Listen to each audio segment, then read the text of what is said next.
Fed by Africa's greatest lake, the Nile runs north for over 4,000 miles before reaching its outflow in the Mediterranean Sea. It's the longest river on Earth, and no river anywhere pushes on so relentlessly through mile after mile of vast and rainless desert regions after it's been joined by the Blue Nile tumbling down from the mountain plateau of Ethiopia.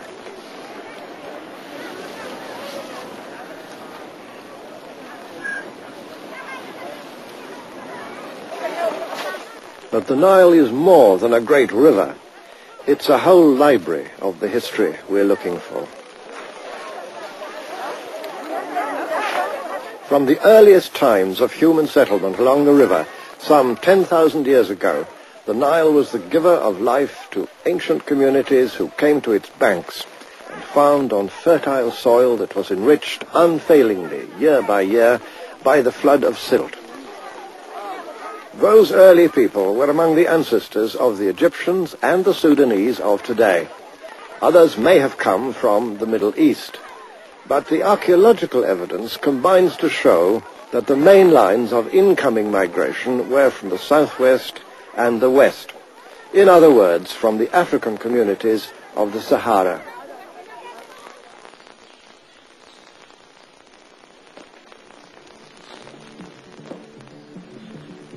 5,000 years ago, this homeland had already become the scene of a civilization in many ways unmatched anywhere else in the ancient world.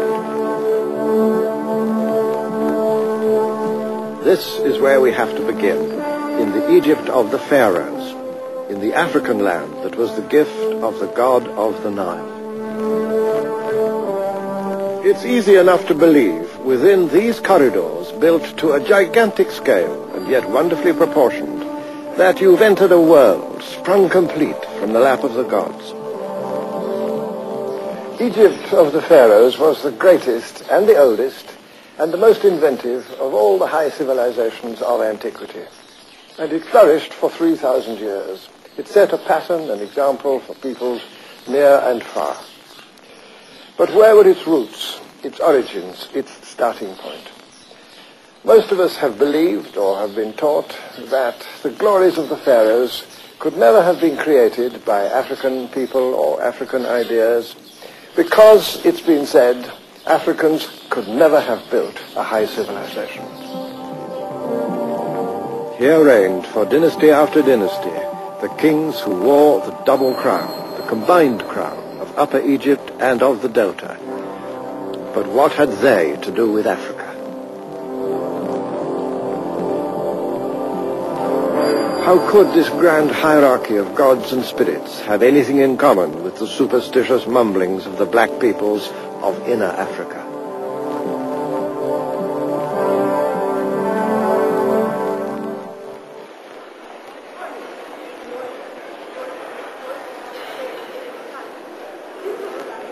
Wandering among the treasures of the Cairo Museum, it's easy to think of the Egypt of the pharaohs as a civilization complete within itself, owing little or nothing to outside influences from whatever source, entirely its own creation.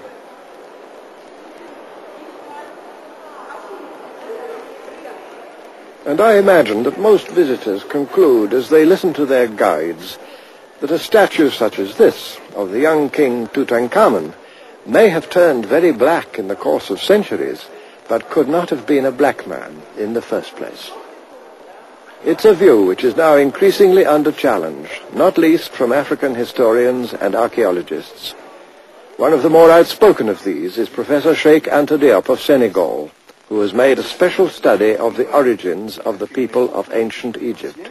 Contemporains des Égyptiens et même des philosophes du XIXe siècle. Voici, dans le tombeau de Ramsès III, au XIIe siècle avant Jésus-Christ, les 4 races connues des Égyptiens représentées sur le même plan. Ici, vous avez l'Égyptien, le type générique de la race, en noir charbon, si je puis dire, avec toutes ses particularités ethniques. Et sur le même tableau, vous avez le type indo-européen, représenté également, avec toutes ses différences par rapport au type égyptien. du point de vue de la couleur de la peau et du point de vue du vêtement. Et ici, vous avez les autres Africains qui habitaient à l'époque l'intérieur du continent représentés de la même façon que les Égyptiens. That particular painting, however, is a rare exception, the only one, as far as I know, that so clearly makes the professor's point.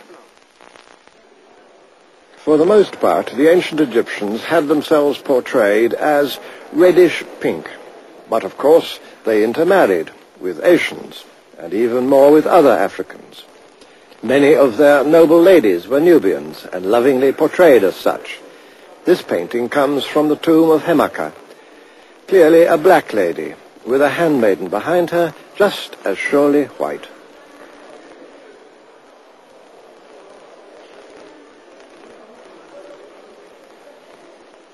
It followed that the royal children were often black as well, as was King Senusret, seen here wearing the white crown of Upper Egypt. Or this pharaoh, of unknown name, but obviously of high prestige in his time, and just as clearly African.